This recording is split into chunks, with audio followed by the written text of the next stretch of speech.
those hostages at risk. That's what you did. And that's not how I work.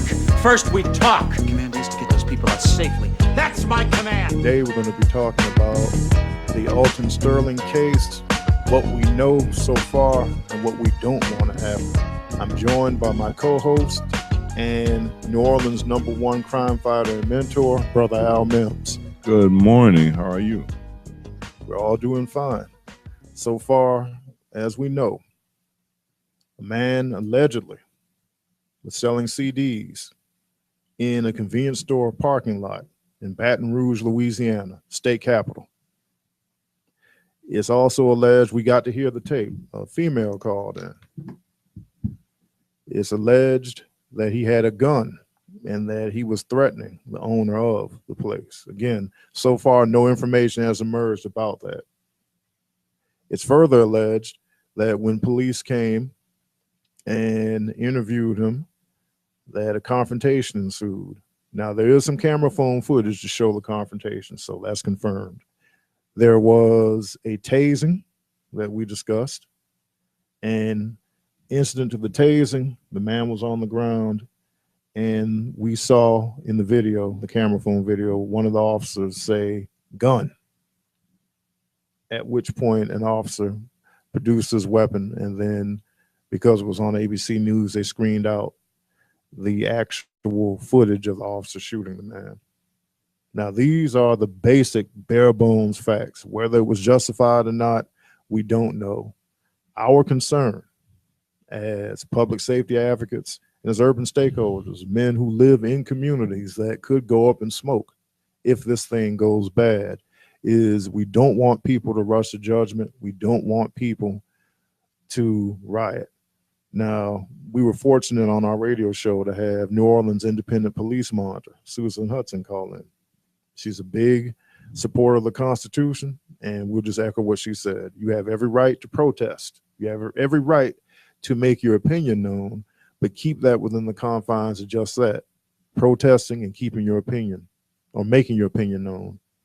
Engaging in destructive behavior, attacking people, does not serve the cause of this family, does not serve the cause of justice, and does not serve the cause of trying to maintain whatever little community we have left in the inner cities of Louisiana and around this country if this thing becomes a national issue.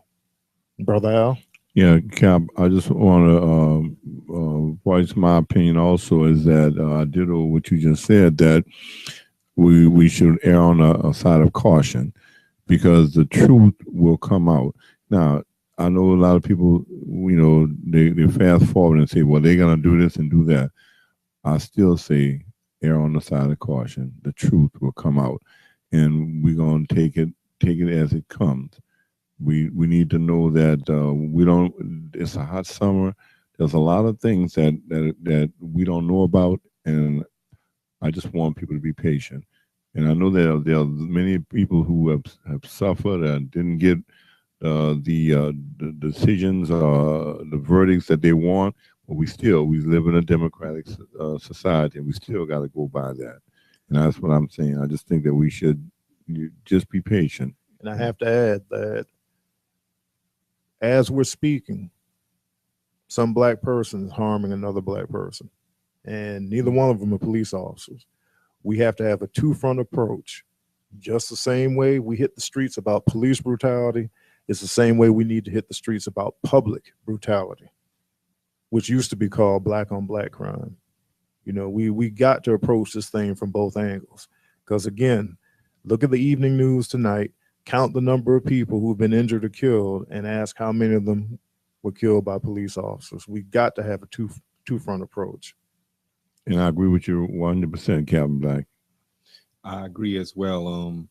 We got our picks and chooses when it comes to these type of situations. We wanna blame the police for this incident, but we're not. Excuse me. We're not talking about the incidents that's happening every day in the community that we living in, and tolerating these incidents.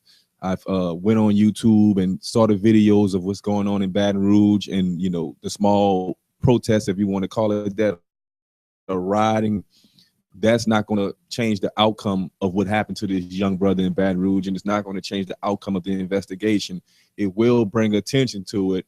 But what type of attention do we need to this situation is not that type of attention. We don't need to be on TV picking us up again, like what happened in Ferguson, destroying our community because we are mad at an incident that happened to someone with the police. If we're gonna do this when it happens with the police, we need to do it when it happens when John kills Paul.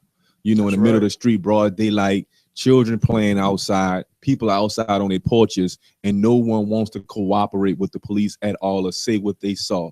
It happens every day, and especially in the New Orleans metro area, to where people are seeing what they saw. People know about the beef before the police even know about what's going on. There are events that lead up to a lot of things that happen in our community, but to ride because the police killed another black man, I don't think is necessary. There will be light shed on this situation, whether we ride or not. So it's going to either be a positive light or a negative light. And at this point right now, it's negative. It's not good for the family. It's not good for the city of Baton Rouge. The police department is going to do, I have trust that the police department is going to do everything to make sure that they get down to the bottom of what happened. But as you can see on the video, we saw the incident. We seen what's going on. I just want to say this. The audio to the video shows the police asking this gentleman to get down on the ground, and he refused to comply to that command. And at that point, they tackled him. They tased him, tackled him, and whether he had a gun or not, I'm not sure. But I'm gonna stop right there with that. But I did hear the police say, "Get on the ground," and he did not get on the ground. It goes back to something that a lot of brothers have to face. What do you do when you encounter the police, whether you're engaged in a major or minor crime or whether you have done nothing wrong? And I think that's an issue worthy of revisiting because it may help save more lives. That's not justifying police brutality, but it is saying that you, as a citizen in the encounter with the police, you have to govern yourself in a manner that will bring you home. And in this case, this man had 5 children.